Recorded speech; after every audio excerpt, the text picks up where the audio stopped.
Participen del sorteo, escaneen el QR y vamos a recibir al gran José D'Angelo que está acá. ¿Para qué leo esto último? Me acordé de Relato Roto y estamos como si estuvieras en una biblioteca. Sí, pero no importa, quiero darles algo que tiene que ver con... Toma asiento, querido José. Gracias. Un placer, gracias. Primero te abrazo, gracias por venir. Por favor. Les voy a leer algo que me contó De la Rúa cuando lo fui a ver por la película Víctimas de Tangalanga. Que en un punto revela un grado de ingenuidad que a mí me sigue impresionando, que se lo dije, ¿no? Y ahora les voy a contar a qué me refiero cuando hablo de ingenuidad.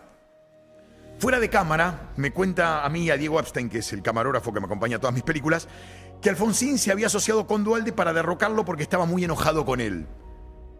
Me dice De la Rúa, me metí con las cajas de las universidades, con el pan de su hijo llamado Franja Morada.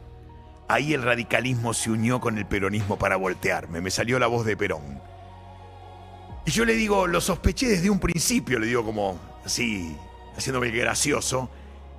Y él me cuenta, mira, si hubiera aguantado un año más, con las hojas $600, los compraba todos y en lugar de Néstor, Cristina y Néstor, como fantaseaba el tuerto, hubiésemos tenido chupeta, chupeta y chupete. Él iba a meter a la Pertiné en lugar de Cristina. Y le digo, ¿chupeta la Pertiné? Y él me dice, sí, Inésita. Y después de Inésita venía yo de nuevo porque yo no me iba a morir como el tuerto en la víspera. Y ahí yo me quedé pensando en el grado de ingenuidad que tenía De la Rúa, porque era muy alto. El peronismo no lo iba a permitir. Cuando hay cajas, huelen sangre, porque son adictos a la caja. Y no pueden evitar esa adicción. Viven aspirando cajas. No iban a dejar de ninguna manera que se quedara con la guita de los commodities. Dicho esto, ahora sí, José D'Angelo, ¿qué hora es? ¿Estamos bien? Sí, perfecto. Perfecto. Un lujo. Un lujo. Bueno, buenísimo. Diego, Esta vez no me pasé.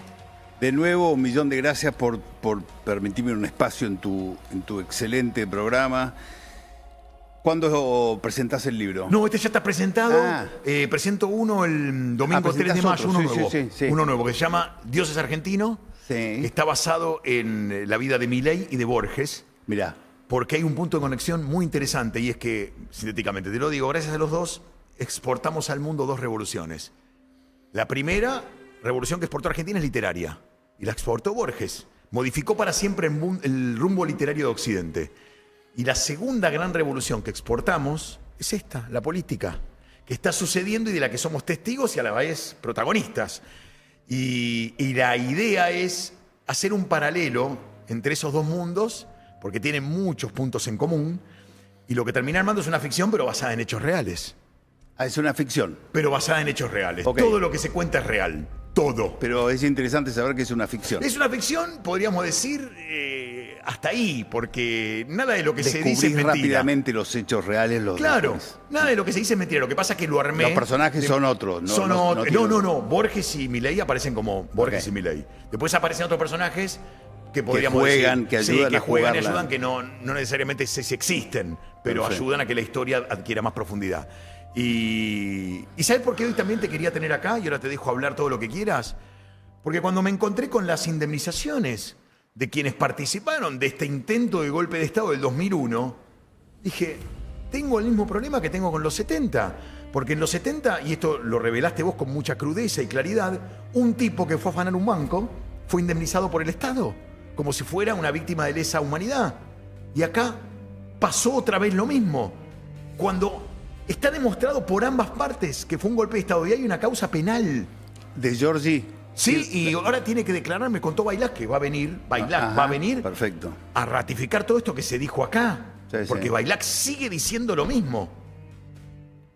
Explayate y ahora hablemos de estos otros muertos para pensar juntos el tema. Es buenísimo que vos nos llevás en estos programas, nos estás llevando los 90, estás revisando con lupa de investigador, historiador, los 90. Yo me voy un poquito más atrás, pero todo tiene una absoluta relación con el presente que vivimos, obviamente. Tenemos que aprender de las lecciones del pasado, si no otra vez lo mismo de siempre. Pueden calificarnos de idiotas sin ningún problema. Lo primero que quiero hacer es mandar un saludo a 4 a 4 admiradoras tuyas, ¿Quiénes? seguidoras. ¿Mujeres? Victoria, Dolores, Alejandra y Carolina. Alejandra y Carolina son 2 personas que han sufrido un tremendo daño en los 70 porque son hijas de una señora que fue a almorzar, ese fue su único vínculo al comedor de la Policía Federal, fue solamente a almorzar, porque le habían dado un turno para sacar el documento, así que dijo, acá hay un comedor, me meto para almorzar, y explotó con la bomba que puso Montoneros en ese lugar. Así que Alejandra y Carolina son las 2 hijas de esta señora. ¿Qué cámara está? Ahí. Alejandra y Carolina. Gracias. Además... Me falta Dolores y Victoria, para no ser injustos. Además, Alejandra está muy agradecida a vos porque ella tiene presencia en medios cuando se hablan de estos temas y dijo que vos la ayudaste muchísimo en un momento que estaba muy tensionada, muy nerviosa, estaba compartiendo con vos una mesa y te dijo que estaba muy tensionada y dice, Diego fue un maestro. Así que tiene mucho agradecimiento con vos. Sí, lo sé. No quería contarlo porque si no iba a quedar medio choico, pero la tuve al lado mío en La Nación Más. Claro. Y me acuerdo que fuimos a hablar de esto. Sí. Y ¿sabés qué fue terrible y a la vez hermoso? Que ella se expresaba con unas vísceras y teníamos a Solano que lo único que hacía era repetir un discurso de barricada vacío para seguir defendiendo una cajita. Sí. Bueno, de esas izquierdas, de las izquierdas de Solano y compañía, y el kirchnerismo, que es una nueva mutación del peronismo, una nueva de las tantas mutaciones que el peronismo tuvo, fue estatista, privatista, izquierdista, derechista, fue todo. Pero siempre delincuencial, ¿viste? Siempre chorro. Bueno, vamos a hablar un poco de eso. Gracias por el sorteo que vas a hacer, pero yo te aviso que te sumo 3 más. Muchachos, anótense, escaneen ya mismo ese QR, 3 libros más. 3 libros más para sortear con tus... Por favor, al final del programa lo hacemos. Qué lindo, buenísimo. Bueno, vengo con mi portafolio cargado de verdades. Sorpréndeme, por favor. ¿Ok? Yo le voy a pedir a Nahuel, que es un campeón, ya dijimos acá, que esto se sostiene por Ramón abajo y Nahuel arriba. Es así, ¿no? No tengas dudas. No, lo estás salteando a ellos. Ay, los muchachos, la muchacha. Nahuel y su ballet. Pará, lo sumo al abrazo a ellos. Nahuel y su ballet, unos campeones. Ellos es imposible. Le voy a pedir a Nahuel si puede poner el PDF que le mandé. Vamos a empezar a hablar de... yo creo que esto hay que ratificarlo. El kirchnerismo debe rendir cuentas de la mentira y el curro con los derechos humanos. Sí. ¿Ok? Debe rendir cuentas. Hasta ahora no lo hizo. Hasta ahora no rindió cuentas. ¿No? Claro. No rindió cuentas. Tuvimos la promesa de Cuño Libarona, cuando fue ministro de Justicia, de, por ejemplo, entre otras cosas, auditar todas las indemnizaciones y eso no se cumplió. Hay un debe ahí. Hay un debe. Vos sabés que yo tengo una denuncia penal presentada, está en el juzgado del doctor Lijo, al que han felicitado en estos días en los medios de comunicación por la celeridad que le puso a la investigación del tema de Adorni. ¿Ok? Yo le pediría que tenga la 10ª parte de esa celeridad para atender una denuncia que tiene hace 6 años. ¿Ok? Sí, señor. La vez pasada, Diego, querido... La IPF también podría actuar con celeridad, tal ¿no? cual, Que está dormida hace 10 años. Tal cual, yo creo que... Bueno, así que ahí está, en el juzgado del doctor Lijo. Yo me he tomado el atrevimiento, porque mirándote a vos, que sos mi máster... he visto que manejás con mucha soltura el tema de tener un texto escrito, pero yo quiero, esto que voy a decir ahora me parece muy importante para entender el porqué del relato, por qué existe el relato, por qué tiene importancia hoy el relato setentista. ¿Ok? Así que seguimos con la presentación. Una parte de nuestra historia reciente fue contada en forma absolutamente parcial y mentirosa. Es el periodo previo al golpe militar del 76. Lo que se oculta es lo que pasó en nuestro país en los años 73, 74 y 75. Ahí está la clave de la cuestión, ahí está la madre del borrego, la llave para entender por qué el relato es el combustible épico del kirchnerismo y las izquierdas. ¿Por qué? ¿Por qué es así? ¿Cómo han hecho para construir esa herramienta cultural que es el relato? Hay una manifiesta intención de ocultar esa parte. ¿Quiénes son los que quieren ocultar o tergiversar esos 3 años de la historia reciente de nuestro país? La izquierda marxista o más o menos marxista, guevarista, trotskista y etcétera, y los peron-kirchneristas, especialistas en infiltraciones y cambios de ropaje ideológico. La placa siguiente. ¿Cómo es la mentira? ¿Cómo es la tergiversación de la historia? ¿Cómo la llevan adelante? Hoy se presentan como los heroicos combatientes contra la sanguinaria dictadura. Vamos a ver, le pido a los chicos, un videíto.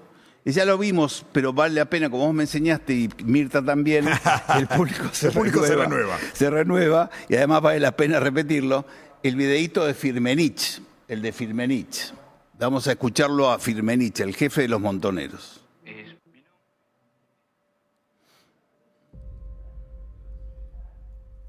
Cuando la muchachada... Te cuento algo mientras. Sí. Que poco se recuerda, pero Firmenich también dijo en diciembre de 1975 que en marzo del 76 se venía un golpe de Estado. Apostaban el golpe. No, pero que se venía, ya sabía de la negociación también. Continúa. Mi nombre es Mario Eduardo Firmenich. Fui miembro fundador de la organización Montoneros y con el correr de los años fui el principal dirigente de la organización. ¿Qué son los montoneros? Es una guerrilla. Montoneros es una organización político-militar, así nos definimos, con la ideología del movimiento peronista, que es el nacionalismo popular revolucionario. Y eso, básicamente, su origen, su existencia, se debe al ejercicio práctico del derecho de resistencia a la opresión. El objetivo político nuestro siempre fue lograr una victoria política contra la dictadura. No es que íbamos a tomar el poder con las armas, no. Íbamos a decir, nosotros vamos a estar mientras ustedes estén. Firmenich dice... Nuestro objetivo era lograr una victoria contra la dictadura. O sea, ¿qué dice? Peleamos contra las dictaduras. ¿Okay? Esto es clave, porque en realidad es una gran mentira. Es una gran, enorme mentira de la cual ya hemos hablado, pero voy a volver a mostrar la contratapa de la revista Evita Montonera de abril de 1975. Abril de 1975, la contratapa, en donde describe la campaña militar de Montoneros contra el gobierno de Isabel Perón. Abril del 75. Faltaba un año para que se empezara a hablar de golpe, o faltaban muchos meses para que se empezara a hablar. Ahí en esta campaña hablan de ejecuciones, ametrallamientos, etcétera, etcétera, y abajo dice bajas del enemigo 31 muertos. O sea, se vanagloriaban de las bajas que le producían al enemigo en un gobierno constitucional peleando contra el gobierno de Isabel Perón. ¿Sí? O sea, golpismo explícito. Absoluto. O sea, golpismo explícito. Purísimo. Purísimo. Vos me has pedido que te traiga algún ejemplo de alguna toma de unidades, etcétera. ¿Qué es un intento de golpe de Estado? Absolutamente, ¿Y fue totalmente. indemnizado? Totalmente. Acá tenemos la revista de octubre del 75. Dice Formosa victoria del ejército montonero. O sea, ya tenían un ejército. Claro, además se consideraban a ellos militares. Sí, Nada sí. más que no. Pero me refiero a lo cubano, ¿se entiende? Sí, por supuesto. A lo cubano. El cuando ejército del pueblo. Yo cuando los quiero hacer enojar a los muchachos les digo, le quisieron enseñar peronismo a Perón y de guerra a los militares. Estos muchachitos. Mira, permitime agregar esta pastillita que te va a gustar. Cuando Firmenich se juntó con Perón, Perón le dice, si ustedes vienen con un revólver en la mano, enfrente van a tener un ejército. Y le agrega, ustedes tienen que entender que una revolución de armas cortas es una revolución en pantalones cortos. Sí. No lo entendieron, no se dieron cuenta que eran niños claro. que estaban jugando con fuego. Pero eso fue cuando Perón estaba en Europa, en Claro. España. Sí, España. sí, en Italia. Más Esta adelante, charla fue en Italia incluso. Más adelante, ya Perón en la Argentina, y ya habiendo sido electo presidente, todavía no asumido, se juntó también con los montoneros, y cuando salí, y les dijo, muchacho, se acabó la joda, porque estoy yo acá ahora como presidente. Entonces, cuando salieron de esa reunión, es la famosa frase de Firmenich que dice, si llegamos hasta acá es porque tuvimos los fusiles, no vamos a abandonar las armas. Avisa delante del gobierno de Juan Domingo Perón. Muy bien, te traje de regalo una revista Evita Montonera para vos. Gracias, para mi hemeroteca personal. Sí. Esta es la revista Evita Montonera que te voy a regalar. Qué lindo, muchas gracias. Pero pará porque la voy a usar ahora. Usar, Pero porque tiene la foto atrás. No importa, tengo varias de él. Para estudiarlo, al monstruo, con más detenimiento. Entonces, lo escuchamos a Firmenich decir que peleaban contra las dictaduras militares. Vimos el parte de guerra de la campaña militar de Montonero. Contra un gobierno democrático. Contra un gobierno Digamos democrático. eso de nuevo para que la gente entienda que eran golpistas. Absolutamente golpistas. Forman un ejército, asaltan un cuartel para robar armamento, para combatir al gobierno constitucional. Estamos dejando de lado la otra gran guerrilla que era el ERP, Sí, ¿cierto? claro. Que venía haciendo lo mismo. Pero esta vez nos vamos a dedicar a los montoneros. Porque además te dejo una perlita. La amiga María O'Donnell saca un nuevo libro que se llama Montoneros, una historia gráfica. Y sé de muy buena fuente que alguien, no importa, no lo voy a nombrar porque no tengo la autorización, dijo, se viene de nuevo la romantización de los montoneros. Sí, obvio, están por lo mismo. Por eso yo les hincho las bolas a los que están del otro lado y por favor, ténganlo en la cabeza. Ténganlo en la cabeza, vienen por lo mismo. Se viene otra vez. Exactamente. Otra vez, estemos atentos. No es joda. Son un monstruo grande que pisa fuerte, como lo definió Gieco en su momento. Y después hizo el pelotudo y dijo, no, bueno, está bien, lo dije, en un momento de calentura. Pero así lo definió al peronismo y a su cabeza máxima. Es un monstruo grande que pisa fuerte, muchachos.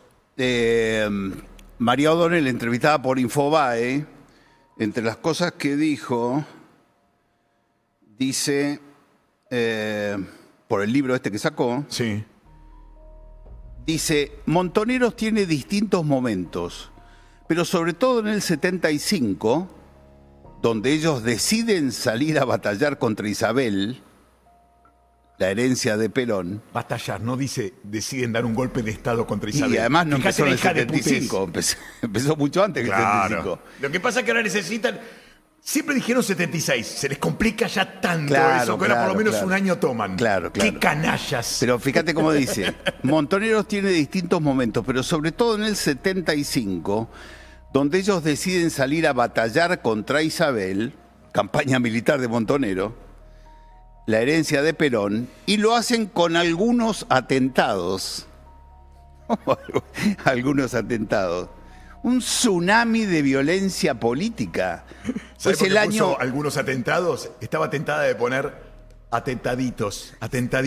Claro, yo te traje Me le acá. pareció demasiado. Te traje acá, no voy a abusar de esto, pero estos son 2 de 3 tomos, 3 biblioratos, con recortes de diarios cronológicamente ordenados de 1975. Esto es el año 1975, es bomba, explosión, secuestro.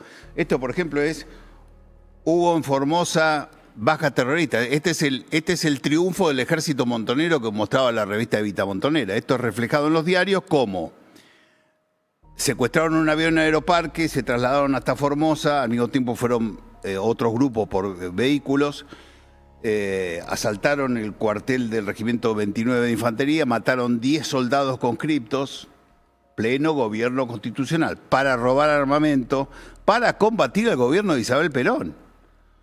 Algunos atentados, dice la señora María O'Donnell. ¿Cuántos en total? Contá. ¿Vos te acuerdas la cantidad exacta de los que ocurrieron en 1975?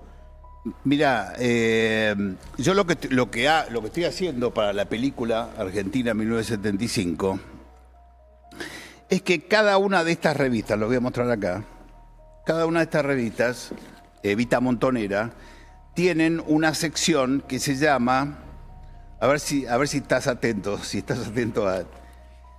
tienen una sección que se llama Crónica de la... Porque el ERP también tenía lo mismo en su revista Estrella Roja. Hay una sección en cada una de las revistas. Una se llama Crónica de la Resistencia y otro se llama Crónica de la Guerra Revolucionaria. ¿Cuál es del ERP y cuál es de Montoneros? Y la de Resistencia es la de Montoneros. Exacto, compañero, muy bien. Los conozco como si los hubiera parido, pero por suerte no los parí. Bueno, tiene una sección, la revista Evita Montonera. La revista Evita Montonera sale en septiembre de 1970, octubre de 1973. Ya se había muerto Perón, perdón, octubre del 74. Se había muerto Perón en julio del 74. Y cuando sale en septiembre o en octubre del 74, anuncia que pasan a la clandestinidad. Sí, claro. ¿Ok? Dijo, se murió el viejo, ahora pasamos a la clandestinidad. Vamos a combatir al gobierno de Isabel Perón. Tiene esta sección que se llama Crónica de la Resistencia, en donde describen día a día todos los hechos de violencia política en cada lugar del país. Lo mismo hace la revista Estrella Roja con Crónica de la Guerra Revolucionaria. ¿Pero qué, se están autoincriminando? Sí, por supuesto, porque de eso se trata el terrorismo, de meter terror.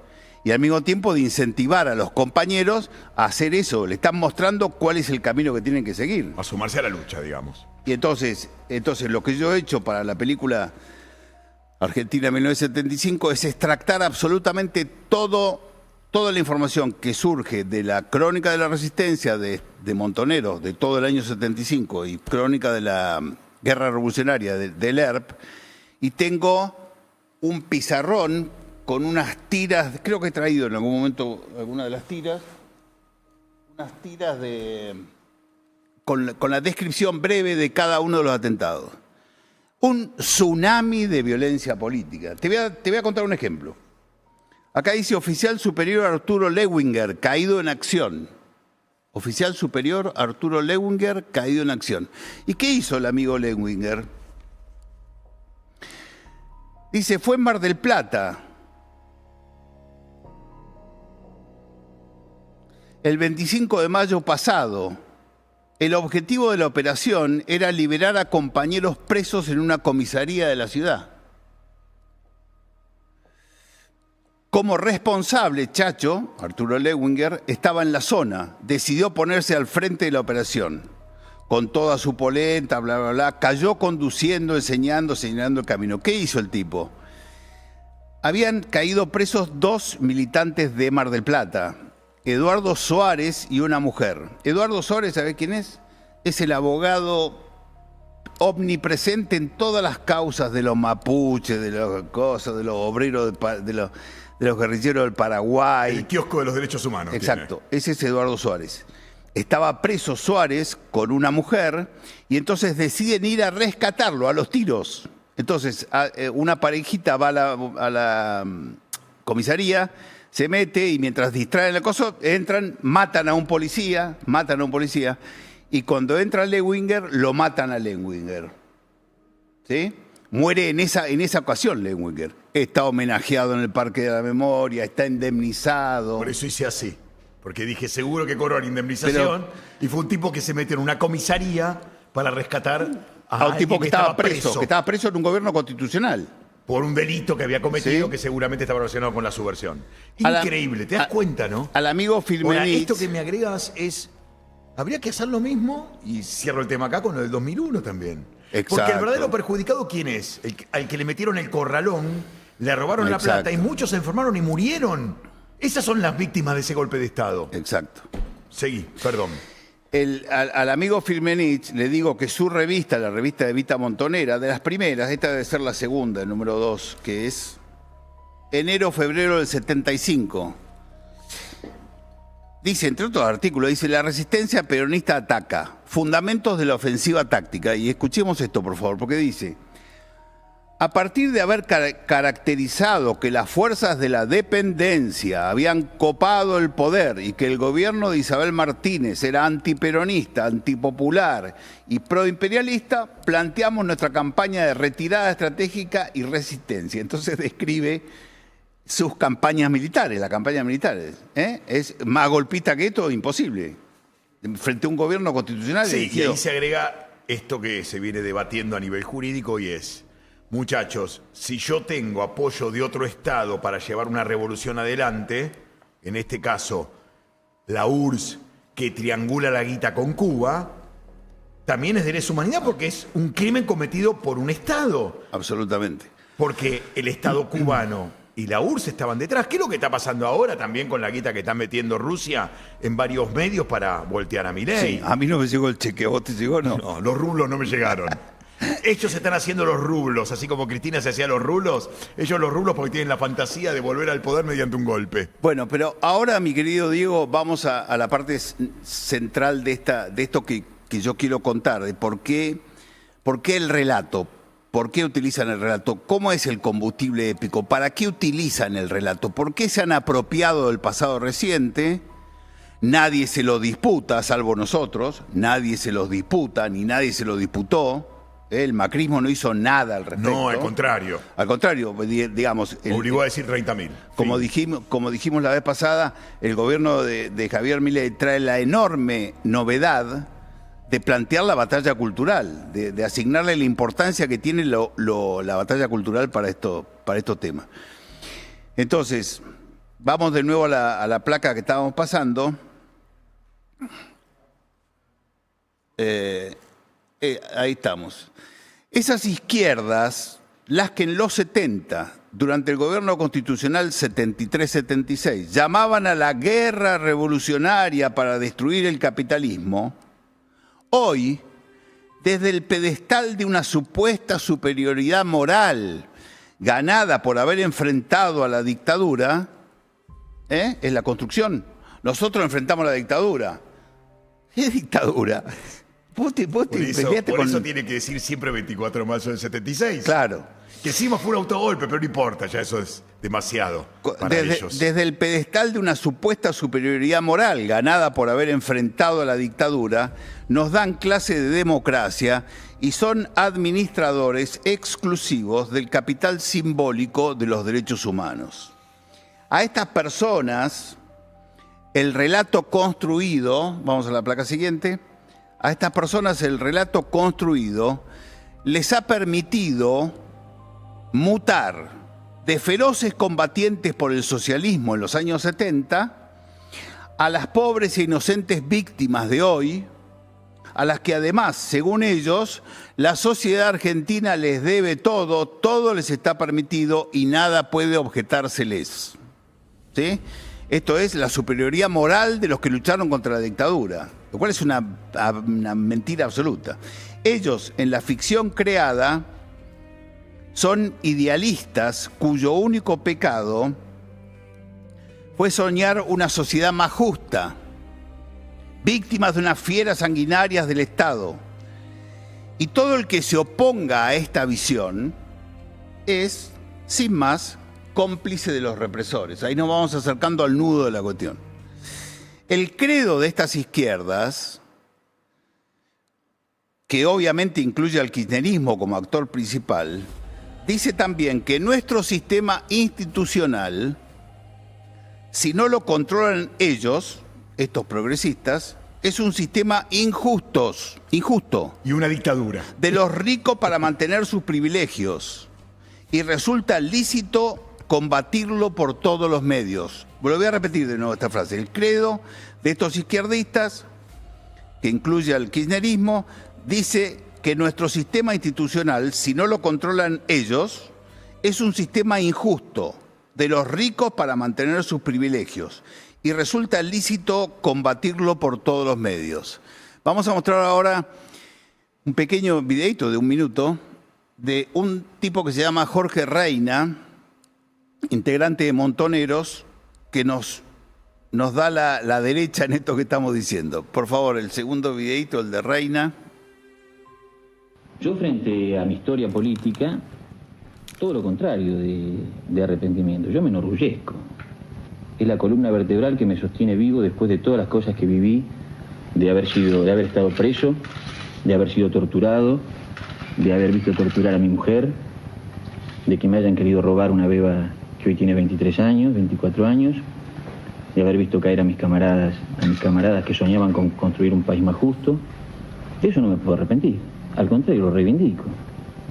Que si en esta etapa, donde yo creo que la injusticia sigue siendo la misma, las causas de la injusticia siguen siendo las mismas, si siguen empujando al conjunto o a una parte del pueblo argentino al abismo y a la marginación social, van a engendrar nuevos montoneros en este país. ¿Entre los cuales estará usted? Veremos. Veremos. Muy bien. ¿Qué acaba de decir el señor Reina? Nosotros somos la vanguardia del pueblo y si la oligarquía aprieta, nosotros vamos a salir de nuevo con la violencia. Y hay algo que a mí me pone de muy mal humor. Los que denostan la propiedad privada, los que denostan al capitalismo, aceptaron las indemnizaciones del Estado al que combaten y poniendo de manifiesto una vez más la contradicción que ese capital los enamora, les da ser y por eso se van con la plata y después compran un bien. Un bien que pasan a criticar públicamente porque dicen están en contra de la propiedad privada. ¿Te das cuenta ya el nivel de contradicción y cinismo al mismo tiempo? Porque es una contradicción pero que se vuelve cinismo puro y duro. Ahí vamos con un ejemplo que es tremendo. Pero quiero decir, finalmente seguimos con el PDF. Asimismo, mientras venga de los explotadores, toda represión estatal es mala. Siempre la represión del Estado es mala, si viene de los explotadores, que los marcan ellos, ¿no es cierto? Y por el contrario, es lícita la violencia popular, de la que ellos son la vanguardia, como en los años 70. ¿Viste? ¿Sí? A ellos se les ha entregado la educación en todos los niveles, incalculables recursos para la propaganda, áreas del Estado que hasta el cambio de gobierno eran inexpugnables, multimillonarios recursos, indemnizaciones y pensiones. Y lo más grave, como queda dicho, la exclusividad en la administración desde un pedestal del simbolismo de los derechos humanos. Vamos a un ejemplo muy interesante, que es este. Mirá, este libro, que es la historia de la FAP, Fuerzas Armadas Peronistas, la historia de la FAP. Después te voy a decir por quién está escrito. Este libro, que es uno de los tantísimos libros que relatan cosas de los 70, he encontrado una cosa que me llamó la atención. Sigue la que dice ejemplo 1, ejemplo 1, en el PDF. Te voy a leer un parte que está reproducido acá, Diego. Un parte, a ver, dale. Que está reproducido acá. Me interesa. Y dice así.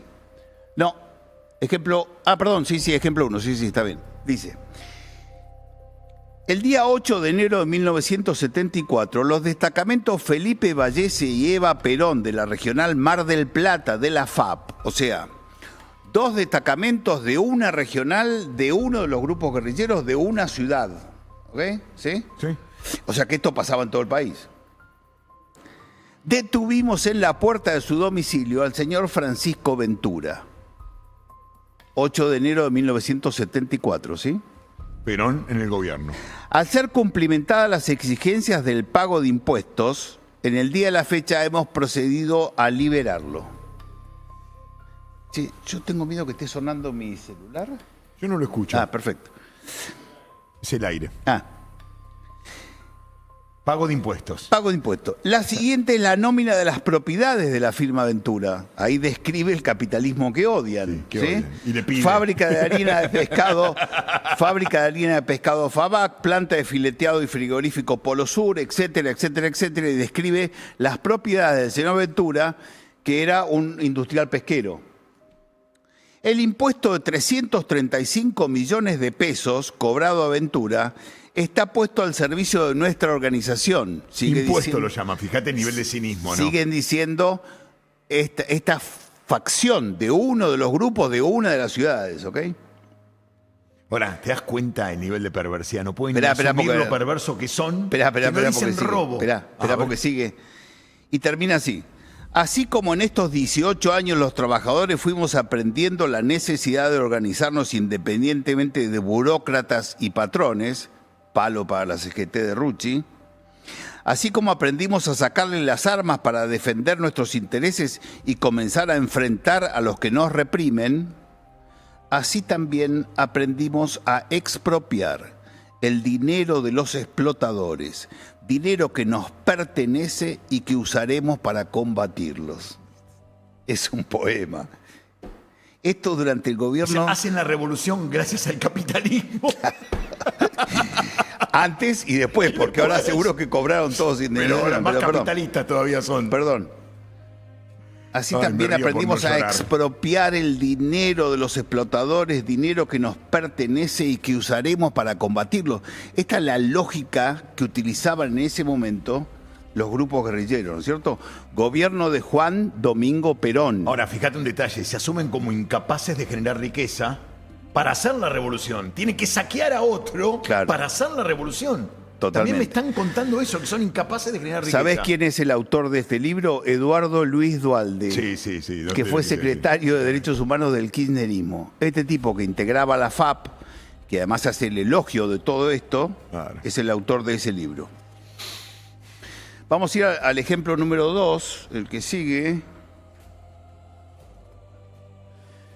El ejemplo número 2. En 1975, el Pato Noriega, en 1975 mató a un policía, dejó cuadripléjico a otro, indemnizaron a su familia y el PRO le rinde homenaje en el Parque de la Memoria. Gracias por haber venido, me voy, ya está. Listo. Bueno, ¿Te das cuenta el nivel? pasemos el a la nivel de placa. perversidad en el que Pasemos estamos a la inmersos? placa siguiente. Ahí está la revista Evita Montonera, número 10. Y dice, Los Mártires del Pueblo. El 12 de noviembre de 1975, gobierno de Isabel Perón, el montonero Mario Luis Noriega, el Pato, cayó combatiendo en La Plata en un enfrentamiento con la policía provincial. Y fíjate vos lo que hace. En el cumplimiento de una tarea organizativa, el Pato fue interceptado por una pinza policial. Armado con una pistola Colt y una granada, el compañero logró romper la pinza y se refugió en una casa.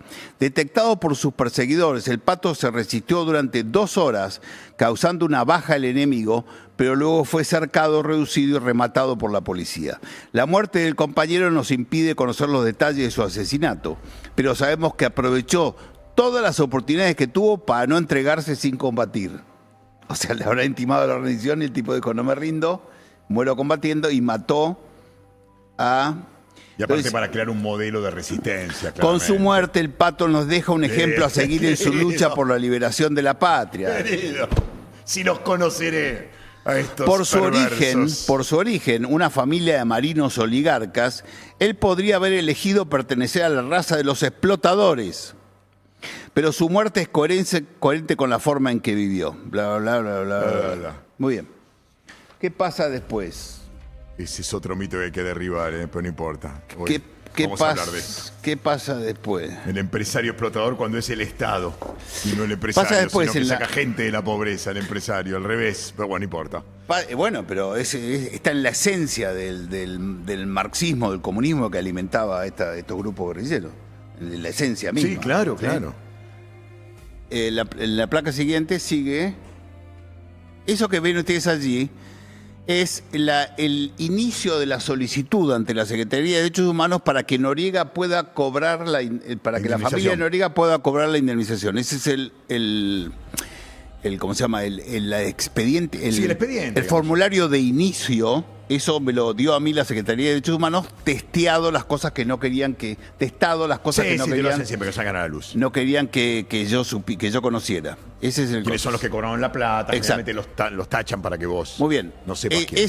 Todo ese expediente pasa por distintas manos y termina en las manos de González Garland, se llamaba, un defensor de los derechos humanos, un izquierdista, integrante de Montonero, compañero de Duhalde. Seguí, por favor, la que viene. Que dice, en su dictamen, dice...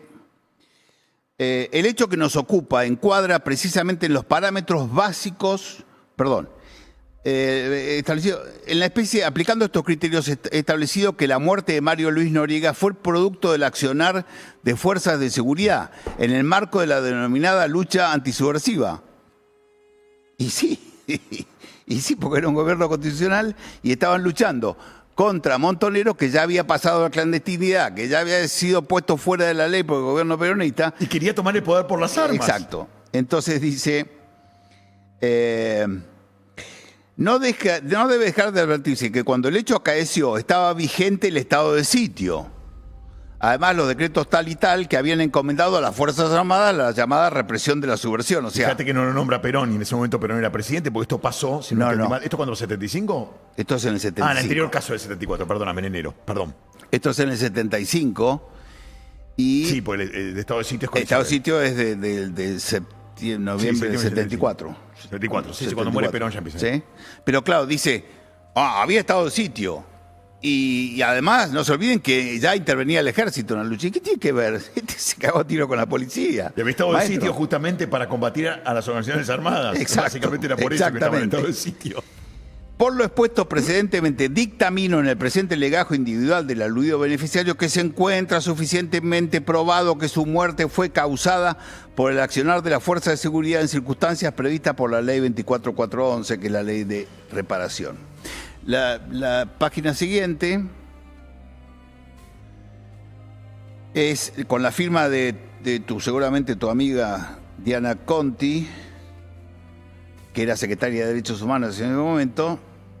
Dice, la Subsecretaría de Derechos Humanos declara que se ha acreditado en el legajo tal que la muerte de Mario Luis Noriega fue causada por el accionar de fuerzas de seguridad en las condiciones que prevé la ley tanto. Seguimos con la siguiente. ¿Cuánto le garparon? Entonces, a la familia del amigo Noriega, en la página siguiente lo vamos a ver.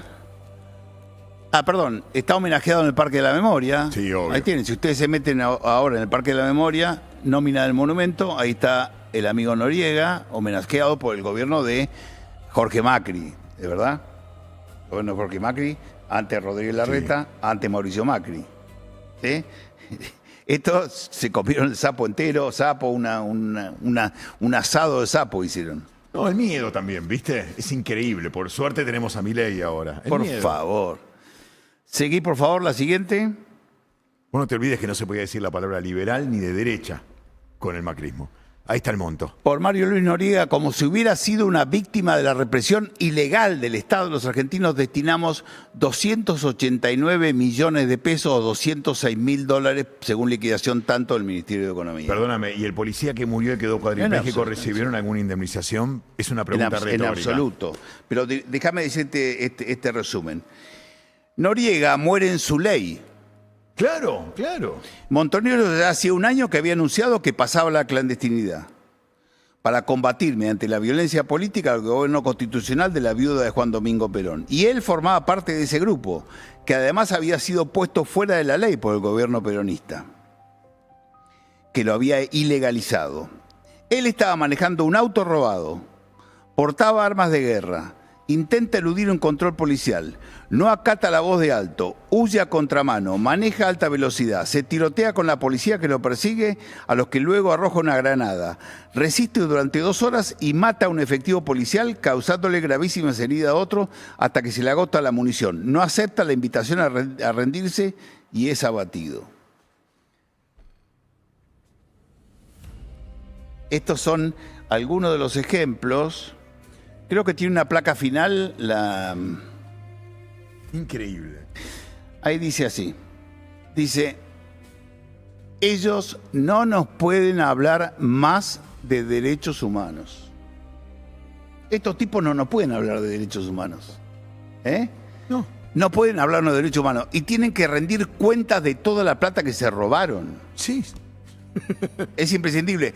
Porque si no lo van a volver a hacer. Y además hay que sacarles frente a la opinión pública ese cartel que se ponen de vanguardia del pueblo oprimido.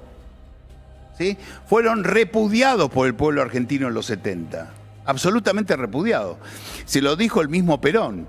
El mismo Perón se los dijo, les dijo, reducido número de psicópatas a los que hay que exterminar uno a uno para el bien de la República, porque se oponen a las grandes mayorías nacionales que quieren una revolución en paz y ya cuentan con el repudio unánime de la ciudadanía. Cerrame la mesa 8 y no vamos. ¿Es así? También esto nos cuenta algo que termina con un mito. Perón nunca los consideró peronistas, sino zurdos infiltrados. Porque ellos siempre dicen, y esta es otra gran mentira, la mayoría de los muertos los puso el peronismo. Y Perón mismo, creador del movimiento, les dijo, ustedes no son peronistas, son zurdos infiltrados. Por lo tanto, es falso también cuando el peronismo dice, pusimos la mayoría de los muertos, porque no eran peronistas. El creador del movimiento te dice, no, flaco, vos te autopercibís peronista, pero no sos peronista. Tenés, en vez de un socotroco, en lo que tenés ahí adentro tuyo es el pañuelo rojo y la boina de Che Guevara. No sos peronista. Lo que pasa es que guevarista o trotskista o lo que sea, pero no peronista. Porque esto es otra mentira también. Lo que pasa es que, digamos, tuvieron éxito en la propuesta de infiltrar al peronismo. Finalmente tuvieron éxito porque el kirchnerismo, que son estos tipos, que son los 70, son los montoneros y demás, el kirchnerismo infiltró al peronismo y lo terminó de destruir, digamos, un topo de adentro que lo terminó de destruir. Sí. ¿Ok? Es así, lo cooptó. Sí, claro, pero ya no con el creador del movimiento vivo, ¿qué quiero decir? Que era el que más sabía a la hora de detectar que era peronismo y que no. Claro. Que lo decía Perón. Vos no podés explicarme a mí qué es el peronismo, soy Perón. Claro.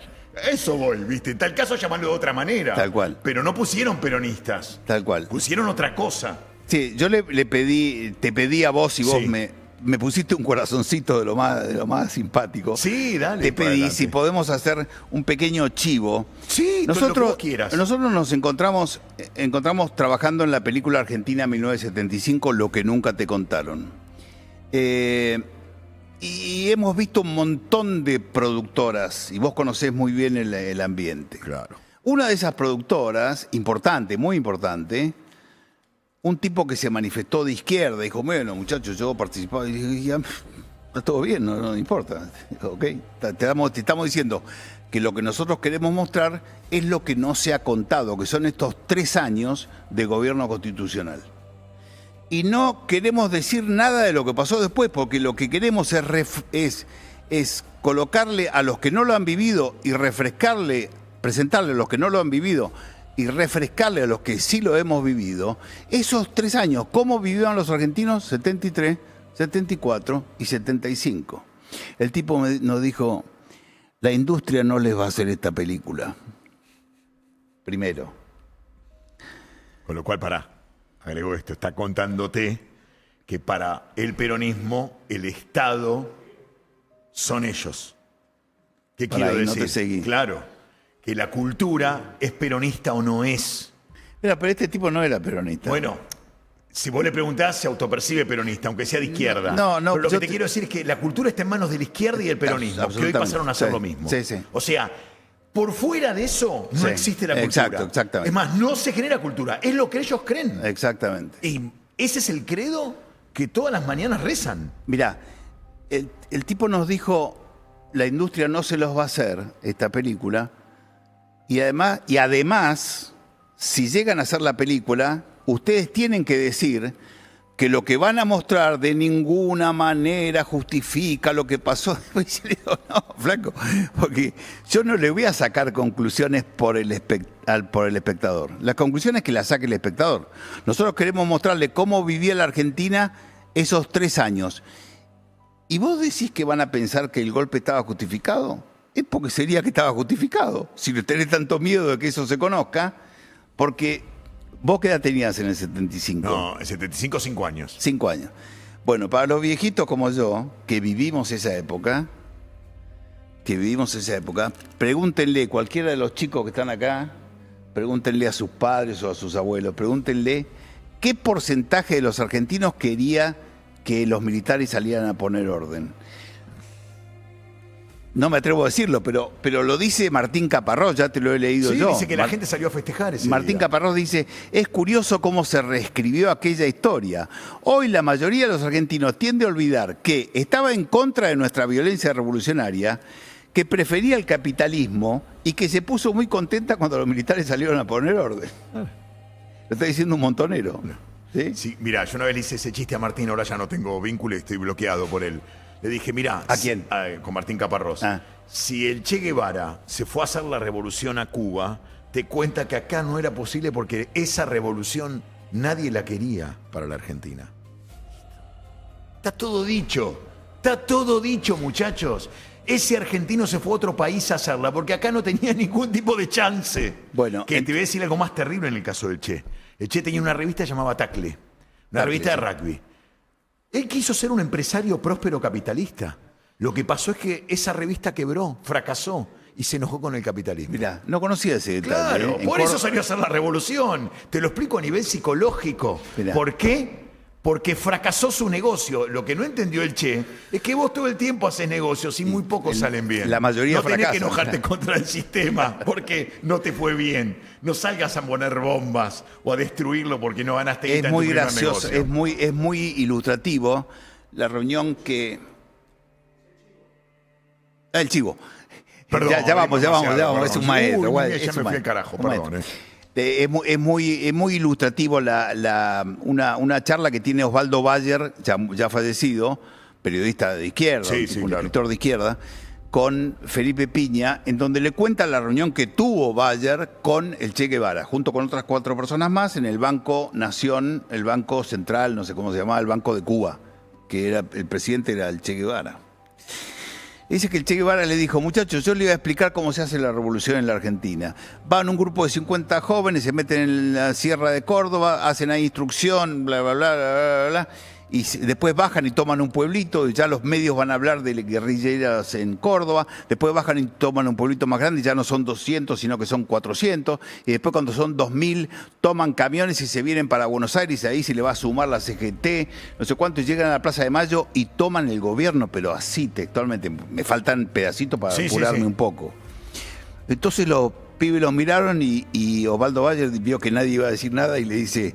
Pero, comandante, existe el ejército y la gendarmería. Entonces el Che los mira socarronamente y le dice, son todos mercenarios. Bueno, exactamente eso quisieron hacer, fundamentalmente lo del ERP. El ERP quiso hacer exactamente eso. Claro. La Sierra Maestra, digamos, la Sierra Maestra Tucumán. Arrancar con Bueno, nada pasa Tucumán. el chivo porque si no nos va a matar El chivo. y sorteamos los libros. El chivo. ¿Qué era el chivo? Estamos hablando de la película, el Sí. productor y eso. Llegó la hora de conocer la historia completa de los años 70 en la Argentina. Y si vos peinás canas sabés bien de qué te hablo. Porque sos consciente que desde hace más de 40 años nos han querido imponer un relato falsificado. Fundamentalmente a los más jóvenes que no vivieron como nosotros aquellos años. Soy José D'Angelo, periodista y escritor.